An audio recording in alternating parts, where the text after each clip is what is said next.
सुप्रभात। गर्भ की यातना, यह है हमारा आज का आध्यात्मिक विषय। गर्भ की यातना। जपमाला छापा तिलक सरे न एको काम, मन कांचे नाचे वृथा साचे रांचे राम। मनुष्य जीवन की गरिमा इस कारण नहीं है कि वह बुद्धिमान है और अपने बुद्धि बल से नवीन आविष्कार करके संसार को चकाचौंध करता रहता है। मनुष्य जीवन तभी सफल माना जाता है जब वह भगवान के कार्य में सहायक होता है। भगवान तो सर्वशक्तिमान, सर्वज्ञ और सर्वव्यापक है, उससे मनुष्य की सहायता की क्या आवश्यकता है। ये तो बड़ी विचित्र बात है कि भगवान को मनुष्य की सहायता की आवश्यकता है। थोड़ा ध्यानपूर्वक सोचने से सरलता से बात तो समझ में आ जाएगी कि ये जगत भगवान की रचना है और उसी की लीला है। लीला क्षेत्र है उसका, तो संसार उसका ही रंगमंच है और सारे प्राणी उसके ही पात्र हैं और जो भी नाटकीय उपकरण है उसकी उस लीला के सहायक है। कुछ नाटक के पात्र तो ऐसे होते हैं जिनको जो काम बता दिया, वो समझा दिया, वो उसी प्रकार उससे करते रहते हैं।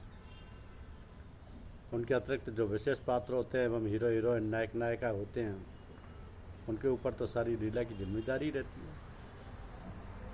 तनिक भी गड़बड़ी हो गई अभिनय में तो सारी लीला देखने का आनंद या रंग फीका पड़ जाता है। अतः मनुष्य इस विशेष श्रेणी में आता है। वो मनुष्य जो वास्तव में मानव कहलाने का अधिकारी है, भगवान के तुल्य है, नाटककार, निर्देशक है और सभी पात्र अभिनेता है। तो यदि पात्र निर्देशक की इच्छा अनुसार काम नहीं करता तो डांट फटकार पड़ती है। घोड़े भी पड़ते हैं और उनसे बार बार अभिनय कराया जाता है। फिर इसमें समय चाहे जितना लग जाए, सांसारिक नाटक और सिनेमा के लिए जो फिल्म बनती है उसमें कितना समय लगता है, कितना रुपया खर्च होता है, ये बहुत लोग जानते हैं और अखबारों में तथा दूसरों के द्वारा लोगों को सुनने को मिलता है। इसी प्रकार मनुष्य भगवान के कार्य में सहायक होता है। जीवन प्रत्येक मनुष्य का उसके कर्मानुसार निर्धारित है और वह जब तक सफलतापूर्वक कार्य नहीं कर पाता तब तक उसे बार बार जन्म लेना पड़ता है। अब बार बार जन्म लेना कोई हर्ज की बात नहीं है, और हर्ज भी हो तो क्या, अपने हाथ की बात तो है नहीं कि आप जब चाहें जन्म ले लें और ना चाहें तो ना लें। कर्म फल भोगने के लिए जन्म लिया जाता है और जैसे कार्य होते हैं उसी प्रकार फल मिलता है। तो मरते समय जैसी बुद्धि होती है उसी के अनुसार योनि मिलती है। अंतमति सुगति। जन्म लेने में जो घबराहट और परेशानी लोग महसूस किया करते हैं वो है गर्भ की यातना। गर्भ की यातना, इसका वर्णन शास्त्रों में आया है कि बच्चा झिल्ली में लिपटा हुआ, हाथ पैर सिकोड़े हुए पेट में पड़ा रहता है। माता जो भोजन करती है, कड़वा, खट्टा, चटपटा, उस सब का असर वो महसूस करता है और इतना त्रस्त रहता है कि बस हर वक्त भगवान से प्रार्थना करता रहता है कि इस मर्द से छुटकारा दिलाओ।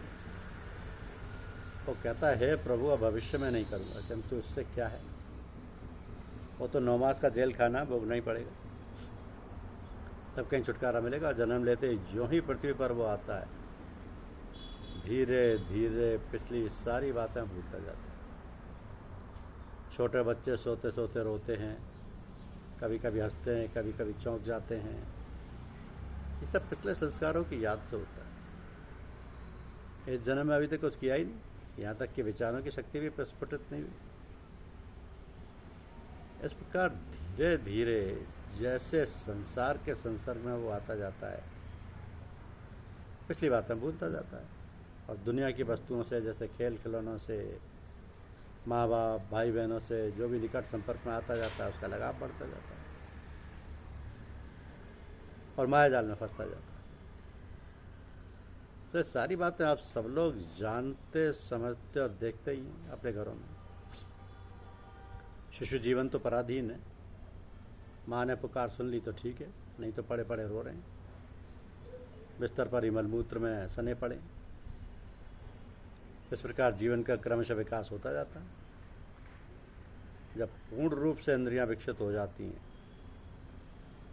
और समझबूझ पैदा हो जाती है, तब धर्म का बोध कराया जाता है, कर्तव्य परायणता सिखाई जाती है, कौन से कर्म करने योग्य हैं, कौन से त्याज्य हैं, ये बताया जाता है।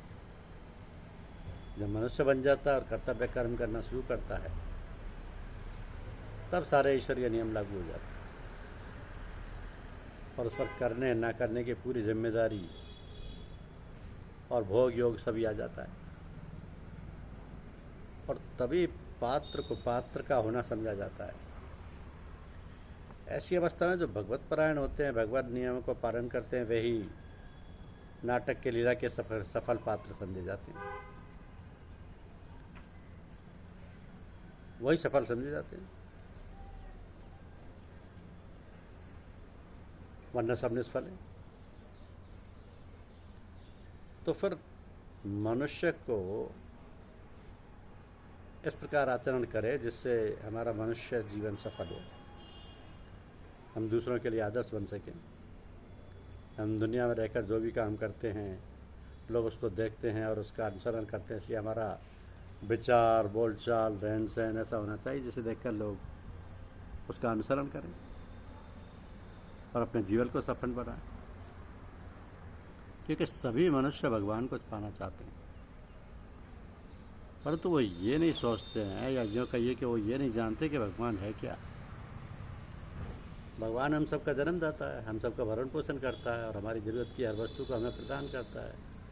बल्कि यूँ कहना चाहिए कि भगवान इतना दयालु और कृपालु है कि उसने हमारे पैदा होने से पहले हमारी ज़रूरत की सब चीज़ों को मुहैया करा दिया है। फिर भी मनुष्य भगवान से विमुख है। कहने को तो सब कह देते हैं कि भगवान हमारे लिए सब कुछ करते हैं, किंतु इस विचार को व्यवहार में नहीं लाते। मतलब यह है कि हम जो कहते हैं उसके ऊपर अमल नहीं करते, वैसा अपना आचार विचार व्यवहार नहीं बनाते, तो फिर कैसे काम चले? केवल कहने मात्र से तो काम नहीं चल सकता। तो जब तक हम उसको अमल में, व्यवहार में ना लाएं, जीवन जीने की कला का अर्थ यही है कि हम जो सोचे विचार है वैसा ही मुख से बोलें, कहें और इसी प्रकार अमल करें, व्यवहार करें, तो फिर सभी काम बना बनाया है। फिर हमारे लिए कोई वस्तु दुर्लभ नहीं रह जाएगी। कहा है ना कि हिम्मत है मर्दा, मदद है खुदा। यानी जब आदमी स्वयं हिम्मत करके कोई काम करने लगता है तो भगवान उसकी मदद करते हैं। धन्यवाद। यूट्यूब चैनल को लाइक और सब्सक्राइब अवश्य करें। शुक्रिया।